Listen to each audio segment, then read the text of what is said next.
What's up mga kachoy? Ngayon po malalaman kung nakapasa yung anak ko sa exam. Ayan po, ang mga nakapila po sila, iba-ibang eskwelahan po yan. Ayan. Ayan. 30 siguro sila. Kulang 30 pala. Wala pa siguro yung iba. Yan po yung eskwelahan nila. Yan, yung sinasabi kong paaralan ng mga matatalino nung unang video ko. Yan.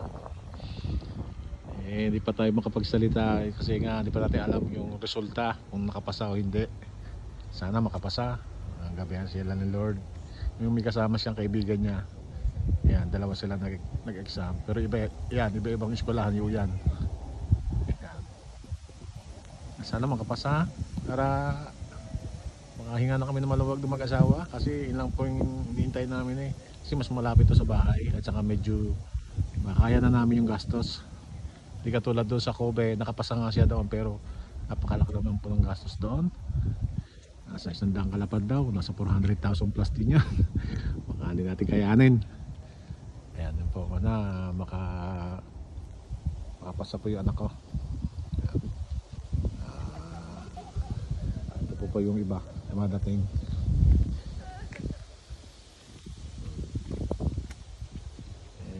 Ako po yung kinakabahan kasi iba pala tong nararamdaman mo pagka yung anak mo gusto mo makapasok sa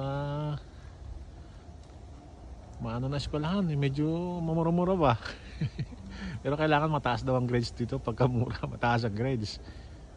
Doon sa isang kinuhanan niya sa Kobe, sa medyo malayo medyo mahal. Pero pasado na, nakapasa siya doon.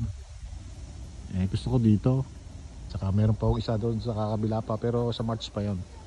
Pero dito, makapasa lang dito, medyo okay na. Sana nga po makapasa. Ayan. Tignan natin ang resulta mamaya. Po, hindi pa nag-umpisa naabangan po sila ng mga principal doon sa gate para iabot sa kanila yung passing grade or yung papel na katunayan na nakapasa sila, na pwede na sila mag-enroll sa susunod na buwan. Graduation, pagyari ng graduation, March po yung graduation Yan, dadatingan pa po. Ito yung magulang nasa likod.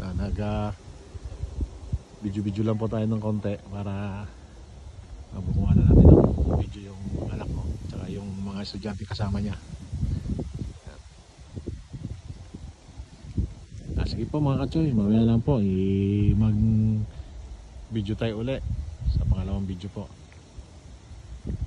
Malalaman natin kung nakapasa o hindi. Sana po, panalangin natin kung makapasa. Medyo masaya tayo. Sige mga kachoy, salamat po sa inyo. Thank you, bye bye.